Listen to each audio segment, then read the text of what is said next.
আসসালামু আলাইকুম। এখন আপনাদের সঙ্গে খুব সুন্দর একটা সালোয়ারের মোহরি ডিজাইন শেয়ার করছি। আশা করছি আপনাদের কাছে ভালো লাগবে। কাটিং এবং সেলাই সম্পূর্ণ ভিডিওই কিন্তু আমি শেয়ার করছি। ভিডিওটি ভালো লাগলে অবশ্যই চ্যানেলটি সাবস্ক্রাইব করে রাখবেন এরকম নতুন নতুন আরো ভিডিও পাওয়ার জন্য। এখানে আমি ডিজাইনটা কাটিং করার জন্য একটা পেপার পেস্টিং নিয়েছি। দেখুন 3.5 ইঞ্চি চওড়া এবং এটার লম্বাতে রয়েছে আমার অলমোস্ট 14 ইঞ্চি।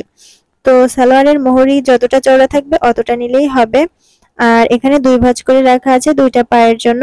এখন হচ্ছে 2.5 ইঞ্চিতে একটা দাগ দিয়ে দিচ্ছি। দাগটা আমি স্কেলের সাহায্যে সোজা করে নিচ্ছি। এই 2.5 ইঞ্চির মধ্যেই মূলত আমি কোনাকুনি যে ডিজাইনটা করেছি ওই ডিজাইনটা ড্রয়িং করে নিব।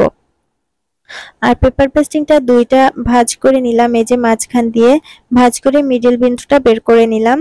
এখন দুই সাইড থেকেই 1.5 ইঞ্চি করে চিহ্ন করে নিচ্ছি। দেখুন এই যে 1.5 ইঞ্চি করে কিন্তু চিহ্ন করে নিচ্ছি। 4টা করে হয়েছে দুই সাইডে 8টা। তো এভাবে 1.5 ইঞ্চি করে পরপর হচ্ছে আমি চিহ্ন করে নিলাম। এখন উপরের দিক দিয়ে আবার চিহ্ন করতে হবে। এই যে 1.5 ইঞ্চি চিহ্ন করেছি, এই 1.5 ইঞ্চির মিডলটা বের করতে হবে। এখন এই যে দেখুন 1.5 ইঞ্চির মিডল কিন্তু এখানে, এই যে মিডলটা বের করে নিয়েছি। এখন হচ্ছে এই যে এই কর্নার থেকে মিলিয়ে দিতে হবে এবং এই কর্নার থেকে মিলিয়ে দিতে হবে। এভাবে করে সম্পূর্ণটা ড্রয়িং করে নিতে হবে। এই যে আমি সম্পূর্ণটা ড্রয়িং করে নিয়েছি। এখন এটা কাটিং করতে হবে। তো কাটিং করার আগে আমি এখানে কিছু সুই পিন লাগিয়ে নিচ্ছি, যাতে এই ডিজাইনগুলো কাটিং করার সময় পেপার পেস্টিংটা সরে না যায়। দুইটা ডিজাইনই যাতে একই রকম আসে, এই কারণে কিন্তু আমি এখানে সুই পিন লাগিয়ে নিচ্ছি।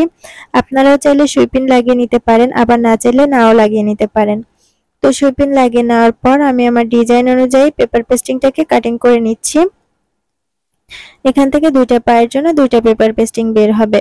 আপনারা এখানে পেপার পেস্টিং ব্যবহার না করে বক্রমও ব্যবহার করতে পারেন, আবার চাইলে সরাসরি কাপড়ের ডিজাইনটা ড্রয়িং করে সেলাইও করে ফেলতে পারেন, কোনো রকম সমস্যা হবে না। তবে পেপার পেস্টিং ব্যবহার করলে হয় কি, নিচের দিকটা একটু শক্ত থাকে, ডিজাইনটা সুন্দর লাগে পরার পর, এই কারণে পেপার পেস্টিং ব্যবহার করা হয়ে থাকে। তো এই যে আমি এখানে কথা বলতে বলতে কিন্তু ডিজাইনটা প্রায় কেটে নিয়েছি। আর এই ডিজাইনটা কিন্তু অনেকটা সুন্দর এবং ইউনিক। আপনারা চাইলে তৈরি করতে পারেন, যদিও একটু সময় লাগে, তবে তৈরি করার পর কিন্তু অনেক বেশি সুন্দর লাগে। এই যে এখন পিনগুলা খুলে নিচ্ছি। আমার কাটিং কমপ্লিট হয়ে গিয়েছে, দুইটা পার্টও রেডি হয়ে গিয়েছে। এখন কাপড়ের উপর আমি আয়রন করে নিয়েছি, আর সাইড দিয়ে এই যে 1/2 ইঞ্চির মতো কাপড় রেখেছি, এটা মুড়িয়ে পরে সেলাই করে নিব। আর ডিজাইনের জন্য এখানে 1.5 ইঞ্চি করে সোজা করে কাপড় কেটে নিয়েছি। আর এই যে প্যান্টের সঙ্গে এখন ডিজাইনের কাপড়টা লাগিয়ে নিয়েছি পিন দিয়ে, এখন সেলাই করে নিতে হবে। ফার্স্টে হচ্ছে ডিজাইনের জন্য যে ফিতাটা তৈরি করেছি, মানে কাটিং করেছিলাম, সেই ফিতাটা সেলাই করে নিচ্ছি। তো ফিতার চওড়া আপনারা কতটুকু রাখতে চান সেই অনুযায়ী আপনারা নিতে পারেন। আমি 1.5 ইঞ্চি চওড়া নিয়ে মিডল থেকে ভাঁজ করে সেলাই করে নিয়েছি এবং ওটা উল্টেও রেখে দিব পরবর্তীতে ব্যবহার করার জন্য, সেটা আর আপনাদের দেখানো হয়নি। এখন হচ্ছে এই যে ডিজাইন অনুযায়ী কোনাকুনি করে সেলাইটা করে নিচ্ছি। আর কোনাকুনি সেলাই করতে কিন্তু তেমন একটা অসুবিধা হয় না, খুব সহজেই সেলাইটা করে নেওয়া যায়। তো আমিও কিন্তু খুব সহজভাবে কোনাকুনি সেলাইগুলো পরপর করে নিচ্ছি। তো এটা তো সম্পূর্ণটা দেখানোর কিছু নাই, এভাবে করে সুন্দর করে সেলাইটা করে নিতে হবে। তো এখানে দেখতেই পাচ্ছেন আমার সেলাইটা করা কমপ্লিট হয়ে গিয়েছে। এখন সাইডে বা ভেতরে যে কাপড়গুলো এক্সট্রা রয়েছে ডিজাইন ছাড়া, সেই কাপড়গুলো সাইডে অল্প একটু রেখে তারপর এক্সট্রা কাপড়গুলো আমি সুন্দর করে কেটে নিচ্ছি। তো এভাবে করে কিন্তু সবগুলাকে সুন্দর করে কেটে নিতে হবে। সবগুলো কাটিং করা হয়ে গেলে এরপর হচ্ছে আমরা কোণার যে অংশগুলো, এই অংশগুলো কেটে নিব। দেখুন এই যে ছোট কোণায় ছোট ছোট কাট লাগিয়ে দিব, মাঝখানের কোণাগুলোকে ছোট ছোট কাট লাগিয়ে দিব এবং উপরের দিকে যে এক্সট্রা কাপড়টা আছে ওটাতেও ছোট ছোট কাট লাগিয়ে নিচ্ছি। এই যে এভাবে করে সবগুলো ছোট ছোট কাট লাগিয়ে নিতে হবে। এরপর হচ্ছে এভাবে উল্টে নিব। তো উল্টে নেওয়ার পর কোণাগুলা বের করার জন্য আমাদের কিন্তু চিকন কোনো কিছু ব্যবহার করতে হবে। তার জন্য আমি এরকম একটা চিকন নিয়ে নিয়েছি, এটা আমি সেলাই মেশিনের সঙ্গে পেয়েছিলাম। এটার মাথাটা একটু চিকন, এই কারণে এটা দিয়ে আমি এই যে কোণাগুলো উঠিয়ে নিচ্ছি। এভাবে করে সবগুলো কোণা উঠিয়ে নিব এবং সুন্দর করে কিন্তু আয়রনও করে নিব। তো অবশ্যই কিন্তু আয়রন করে নিতে হবে, আয়রন করে না নিলে কিন্তু ফিনিশিংটা ভালো আসবে না।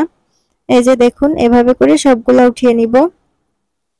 এই যে আমি কোণাগুলো উঠিয়ে আয়রনও করে নিয়েছি, দেখতেই পাচ্ছেন। এখন এখান থেকে ডিজাইনটা রেডি করব। এই যে ফিতাটা কিন্তু আমি রেডি করে আয়রন করে নিয়েছি।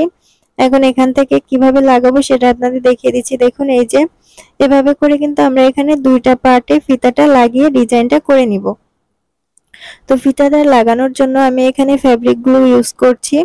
এই যে উল্টা সাইড থেকে ফিতাটা লাগাবো, এজন্য উল্টা সাইডে গ্লু লাগিয়ে ফিতাটা এখানে বসিয়ে নিচ্ছি। এতে করে আমার সেলাই করতে সুবিধা হবে, সেলাই করার সময় ফিতাটা আর নাড়াচাড়া করতে পারবে না, এই কারণে কিন্তু এভাবে করেছি। আপনারা চাইলে একবারে রেখেও সেলাই করতে পারেন। এরপর আরেকটা পার্টে আমি ফিতাটা লাগাবো, এই জন্য আবার গ্লু লাগিয়ে নিলাম।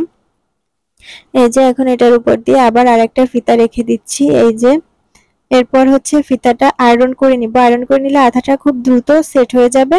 তারপর এই ডিজাইন অনুযায়ী সেলাই করে নেব। ফিতার উপর দিয়ে কিন্তু সেলাই দিচ্ছি না, আমার যে মূল ডিজাইনটা ওই মূল ডিজাইনটার উপর দিয়ে কিন্তু সেলাইটা করতে হবে।